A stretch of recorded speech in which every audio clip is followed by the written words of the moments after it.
Greetings wherever you are in the world. It's wonderful you could join us for this quick little update of our special Clarity in a Time of Crisis research project with Longwoods International. This is the fifth wave of the travel sentiment study.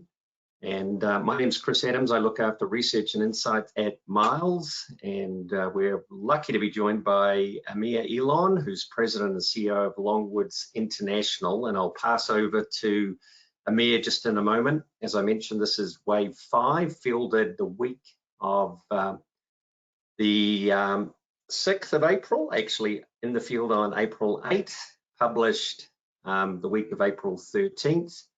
We do a 2-page quick little summary, and you can see you can get it from that web address right there, which has 4 data points and commentary analysis from Miles. But Amir, over to you. Hi, thank you, Chris, and good day, everyone. Hope you're doing well, considering. So let's look at some quick highlights. I think this week's most latest survey, there's 2 words that come to mind. Stabilization and optimism. And I think we have to look at both here. So let's jump right in. First of all, we've seen a similar pattern here when we talk about stabilization. 85% of American travelers who plan to travel in the next 6 months are changing their plans due to coronavirus. Almost half have canceled a trip completely. Not quite half have reduced their travel plans in some form or fashion.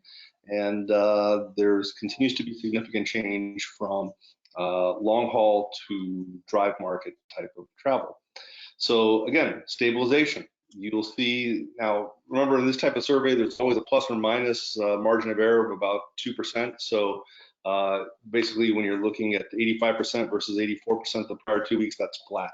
So we've seen to level off there. Well, that's pretty self-intuitive because most of the early summer, spring break travel and so forth has already been impacted. So most people indicated they've been impacted for travel. Now, when we look at how they've changed their travel, you see less cancellation. Again, it was higher earlier weeks because that was impacting late spring, early summer travel. So we're not surprised by the drop off there. Those reducing travel plans, it seems to be stabilizing.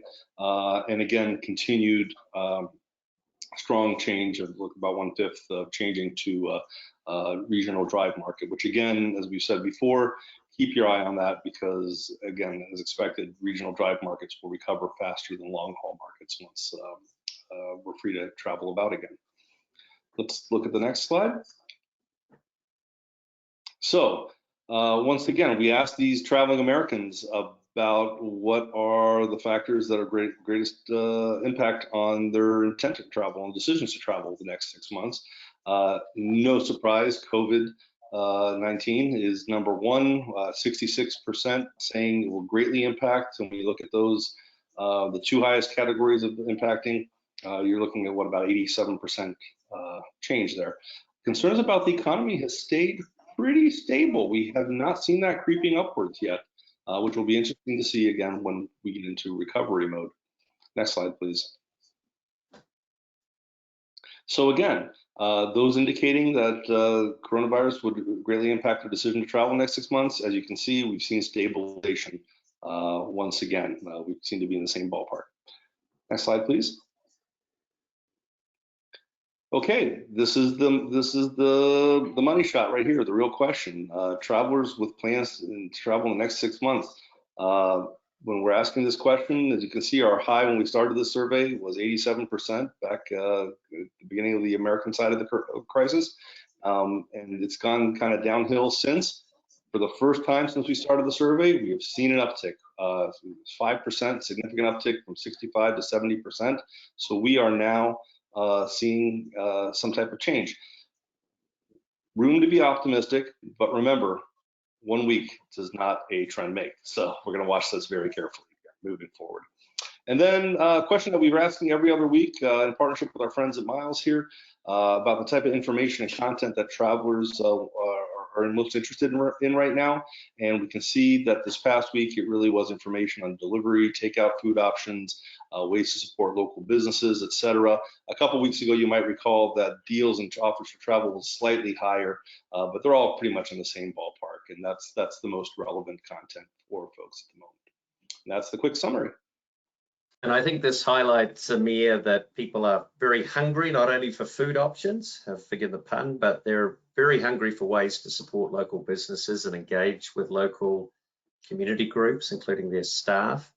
And that sort of pent-up demand, future prospects, that almost half who are looking for deals or offers on travel or dining. Absolutely agree. Just a couple of summary points before we wrap it up. So as you heard from Amir, travel intentions have stabilized and even slightly improved in this first part of April. This whole issue of locals being fundamental to recovery and delivering them the content that's really going to engage and excite them is critical. So have a look at what your offerings are there. And that includes both food options, virtual tours, etc., as well as deals and offers for future travel.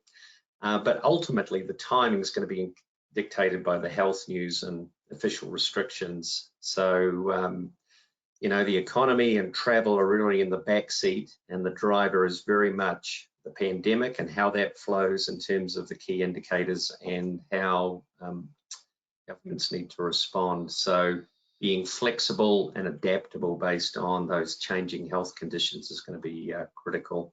Just a reminder then, if you want the 2-page summary, please access our site or the Longwoods site to pick it up. And we've got a whole education portal available right there at COVID-19.miles partnership, including a whole range of curated and summarized research, including from Longwoods, as well as upcoming webinars. So thank you very much, and we look forward to connecting with you soon.